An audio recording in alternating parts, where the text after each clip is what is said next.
Hello, guys. Welcome back to the Big Screen Show. My name is Victor, I'm Alex. and we're back bringing you guys another movie review. Argylle, Apple movie. So I was excited just for that alone. I'm a big Apple Films guy.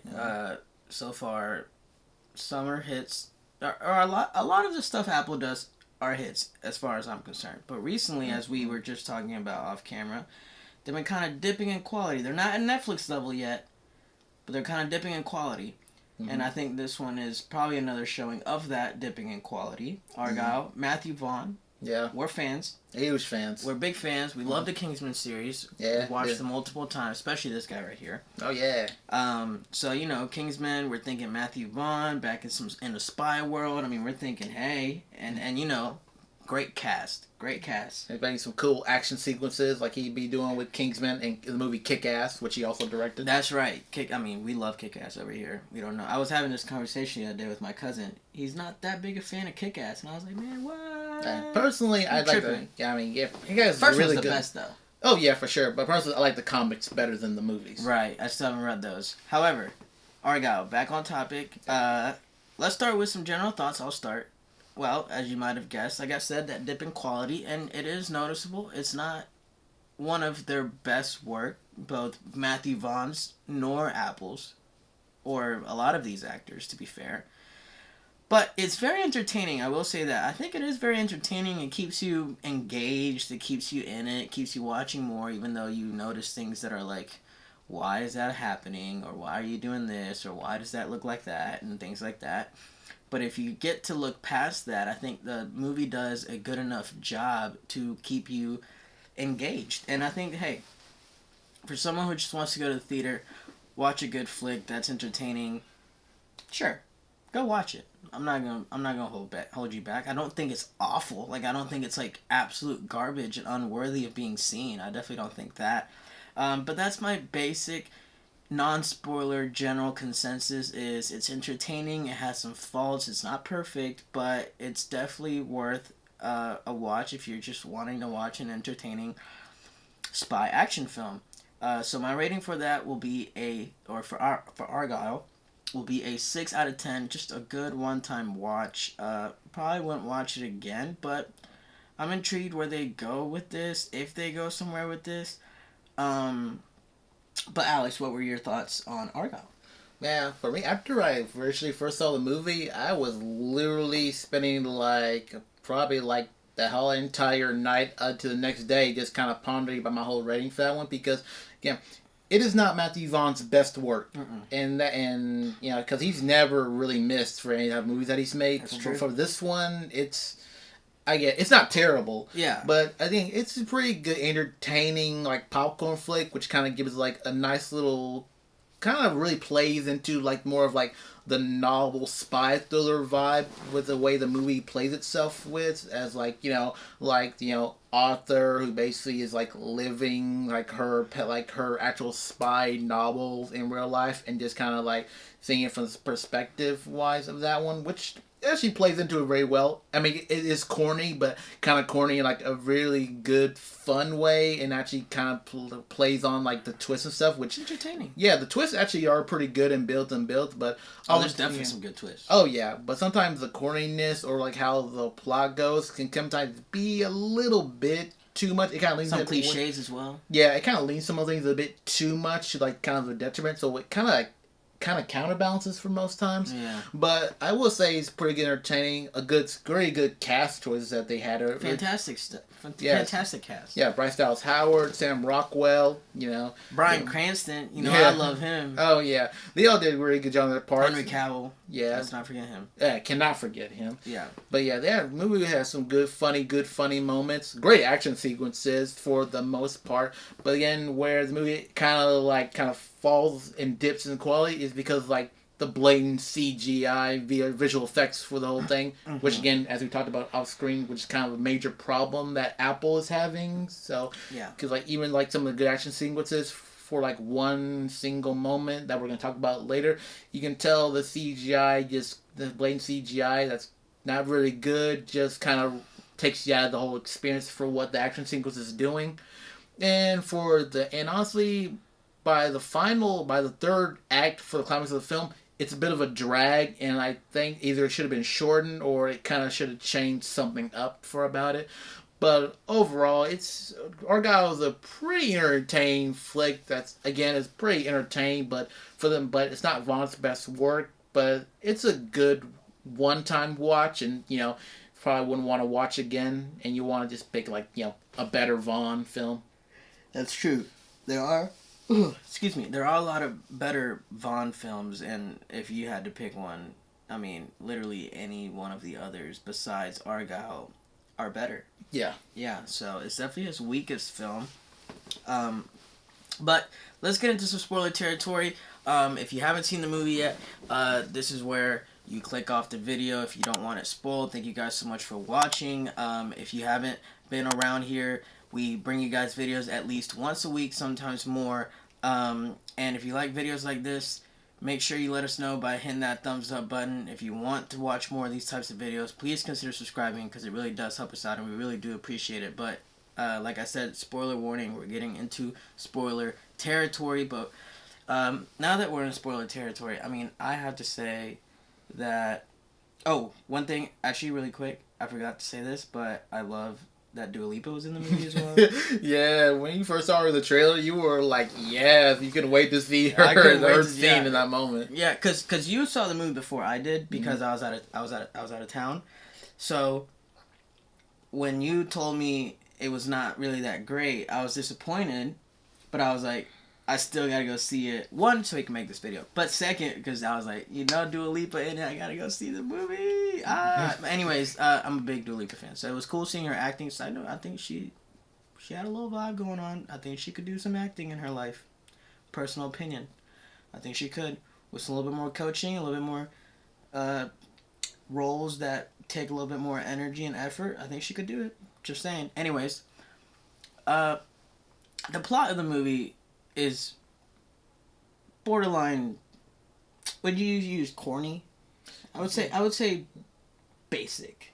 Yeah, kind of, but but unique in some ways at the same time, though. It's been ambitious because the thing is, what I found out in an interview for how the whole thing was, how the movie was made, because Argylle is a real novel by that novel Ellie Conley. Yep. But the way Matthew Vaughn took it, instead of making an adaptation based off that novel, they basically made it to where let's say if J.K. Rowling had found out that one of her characters from Harry Potter was real and just came up to her doorstep and just created this whole situation to them by yo, the magical ward is real. But so we have Bryce Dallas Howard's character, Ellie Conway, and she's just kind of thrust into this spy plot where it turns out everything from her book is actually real. Right. And then she literally has Sam Rockwell's character, Aiden, kind of be her Argylle, basically be her Argylle from the story as she's going along for the ride. But as it turns out that the twists and turns is actually pretty interesting. I think just keep escalating. Yeah. And the twists actually do work pretty well. But then it does kind of lean a bit too hard into some of those tropes or aspects a bit. But yeah, it does itself well for the most part. Yeah, and I think like we were talking about this earlier off camera. I mean, the twist where the dad's actually, or the big bad is really the dad. Yeah, well, actually, we found out Bryan Cranston is basically the director of an evil spy organization. But we find out later on that Bryan Cranston is Ellie Conway's father. Yeah. When I was watching the movie, my jaw was literally dropping. What? Yeah. It was good. Some of the twists are actually done really well. And they actually work in favor for the movie because, and we'll get to that in a second, the VFX, at least I probably speak for you, I mean I'll speak for myself, but you'll probably join me in this opinion, the VFX, because they're so crappy, they just take you out of it. Oh yeah, I'm the same. I feel the same way. Yeah, and so due to that, the counterbalance of that is they have these good twists, so it keeps you back in it. So it's really... It's an interesting dynamic, this movie. It's just it has some really, really bad bads, but some really, really good goods. Yeah, really good ambitious concept and something like that, too, where, it does play into the spy genre, but Yeah, that's probably, but that subverts it kind of bit by making it like twisty and plays into it. Because like Matthew Vaughn is known for like kind of subverting different tropes or something like that in a way, which is usually like his best aspect of filmmaking as a director. But there's something he just kind of like instead of subverting, he just really leans more into it, but in a very good creative way, where like each twist kind of adds up more and more until we actually get to like the major biggest reveal about about Ellie Conway's Argylle character from the books. Kyle.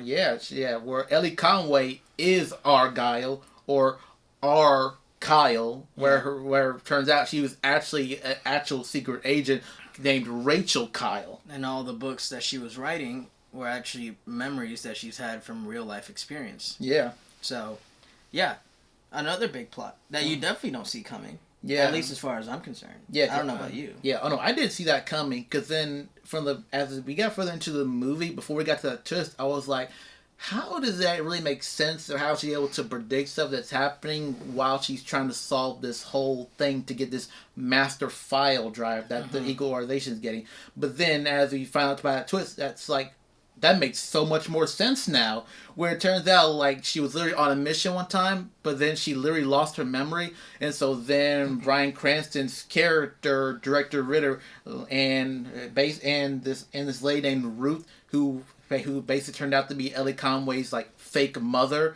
Like that was another twist too, because she's actually a British agent, the mother, and that was like came out of nowhere. Like I did not think that the mother was gonna be a part of this. Nope. Like no, and then that like the mother is the one that actually, along with Director Ritter, basically created like the Ellie Conway persona, and they faked her memories as her just being like some regular shy book novelist. Yeah. And I was like, so then that explains more, because they're literally trying to keep her under their control and just having her, every single book that she makes is their way of hoping that she gets her memories back and tries to find a way and try to locate the master drive from her, and then just eliminate her when they're done. Yeah. No, I mean, yeah, I can't say enough about the twist. It's like probably one of the highlights of the... No, not probably. It is one of the highlights, but probably the highlight of the movie. Oh, yeah. Yeah. So, that's good. But now, on the off side, the VFX, man. I mean, you can't get a real cat. That's... Really? Yeah, I think... Just get a cat. Yeah, because it turns out, like, Ellie Conway's cat, Alfie, who actually is also Samuel Jackson's character name in the film, who's actually, like, the person who trained Ellie Conway, or Rachel, and then her partner Aiden, played by Sam Rockwell. And the thing is, the cat is mostly visual effects for some of the most part, like when the cat got dropped off a building onto a map. But that makes sense. Yeah, that makes sense. But the thing is, in other shots, there actually is a real cat, like it's eating or it's on the table. But for like some often other parts, when it's like either in the box. In the box here, bag. Yeah, or when it's like moving around for like some spots that require. Even sometimes when she was holding him, I'm like, the same cat you just had eat the food, pick him up. Yeah, I mean, it doesn't even have to be for very long, because I mean, I have a cat, so like sometimes like cat will let you hold you long enough, but like for how long it takes to hold a cat before they start fighting you, there's still plenty of time to make it seem real enough to get the shot that you need instead of having to rely on visual effects. Oh, man. And that's, like, really annoying, because that seems like really needless visual effects. Yeah. Because there's things we can nitpick and stuff when it comes to CGI, but, I mean, come on. A cat. I mean, just get a cat. Literally get a cat. Like, that's a little too extreme, if you ask me. But...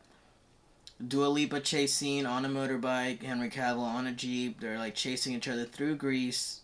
That whole bit with CGI was garbage. I don't even know.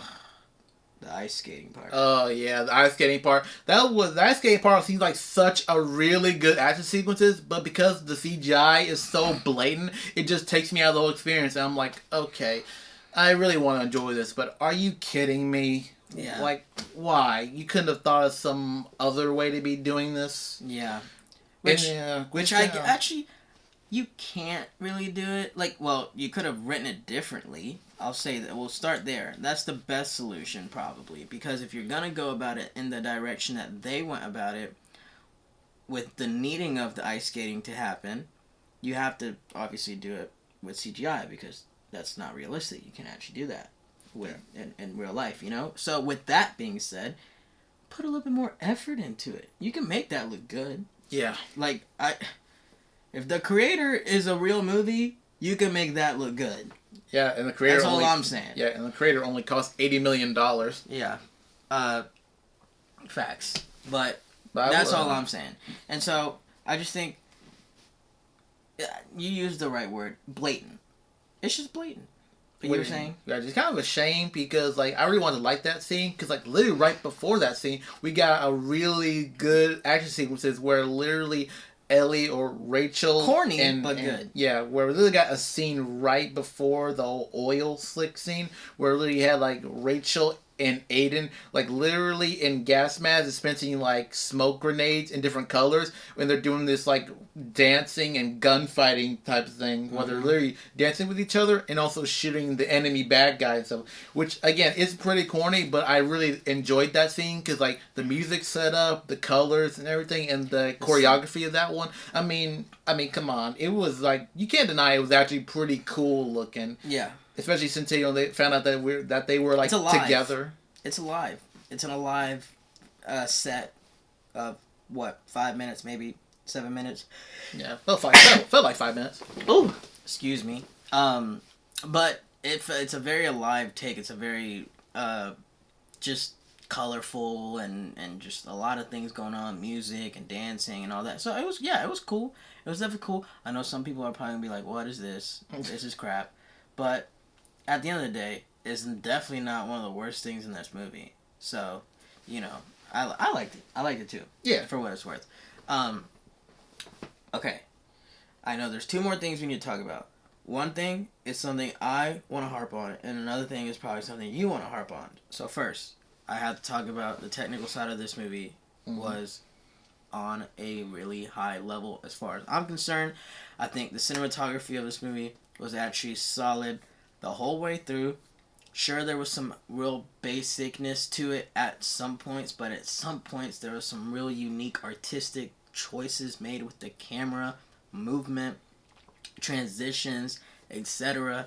I mean, to name a few, the whole playing around with being in the book, not being in the book, that whole thing, coming into the pages, out of the pages, being in real life, like the whole, like all of that play was done really well technically, on a technical side. I think was done really cool. A lot of cool camera movements, like, I don't know. That's really what I just want to say is that you can say a lot of things about Argylle, but one thing I think, cinematography, good value, high value, very good creative choices, and just uniqueness to it, and just, it adds more to the, I guess, liveliness of the movie. Because the movie, like I said, it's entertaining. It's entertaining, and I think it adds to that. The good work of cinematography with the camera and creative choices behind transitions and things like this. I think it adds to the entertaining aspect of it all. But to end it off, I know you want to talk about that ending. Yes, we get to the climax of the whole entire film, where we literally have Aiden and Rachel literally getting ready to literally stop the whole evil plan and everything. But then we have Ruth, which is fake, was the fake mom from the movie, where she literally creates this whole mind control part right here, where she literally has Rachel fighting Aiden and everything. And that thing doesn't sit right with me because it went on way too long than it needed to be, or the fact that I didn't think that's how the mind control thing was literally supposed to be working in some way, or maybe it is since they probably had a failsafe type thing. So I'm not gonna judge that too much, but I think it tried way too much, kind of be Captain America the Winter Soldier type vibes, where it's I'm not gonna fight you, we know each other, know me, thing like that. It's funny you say that, because that's the first thing that went through my mind when I saw that. I was like, a Bucky situation. Yeah, I think because the movie that whole thing could have gone way shorter, because they could have brought that in earlier. and introduce that as a problem. Yeah, Potentially. Potentially. But I Just feel like saying. that kind of made a plot hole situation there, maybe. Potentially. But I think the main thing is that it went on way too long. Because the thing is that they were literally fighting on top of, like, another stairway area. Whereas Ruth, the mother, she was, like, literally on a lower level. Like, literally, you could see her right there. And the thing, the situation is, I don't know why they couldn't have, like, just, like, shot her. Or, like, shot the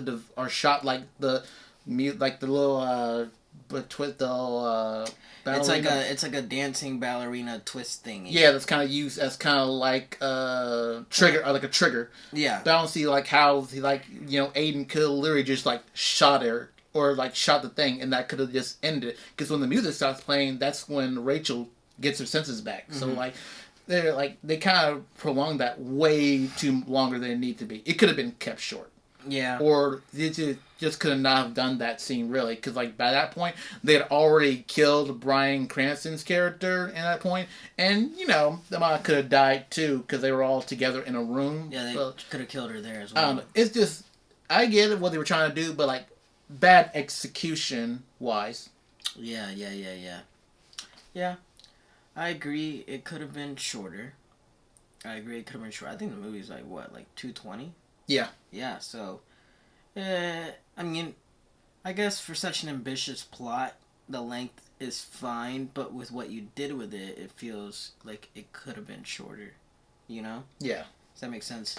Oh, yeah, absolutely. Anything else on Argylle? I believe that is it. Okay, well, there you have it. Those are our thoughts on Argylle. Go see it. You just want a popcorn. Alex put it, I think that's the best way to put it, a popcorn flick. It's a popcorn flick. Don't expect Oscar nominations, yeah, but not at all. A popcorn flick. Whatever. You're not doing much on a weekend, and some of the things that aren't in the theater don't interest you as much, and you're like, oh hey, what's this? Yeah, why not? You'll be entertained. It'll make you laugh for most parts. Definitely good, entertaining 2 hours 20 minutes. So we recommend. It's a solid recommendation. If you're curious. I think the best way to put it is, if you're interested in seeing it, we wouldn't steer you away from it. Yeah, like we're not going to tell you not to watch it. Yeah, we're not going to tell you not to watch it, but we're probably not going to try and force you to go see it. There you go. Like, let's say if we were like, when we did our review for The Beekeeper, we were like, oh yeah, you definitely got to see that movie. Yeah, you got to watch that. Right, exactly. So there you go. There you have it. Big Screen Show. Thank you guys so much for watching. If you haven't subscribed to the channel yet, we'd really, really appreciate it. We try to bring you guys videos at least once a week. And if you like this video, hitting that thumbs up button down there is the best way to let us know you like the video. And we would also really, really appreciate it. But like I said, this was the Big Screen Show, and we'll see you guys very soon. Peace out.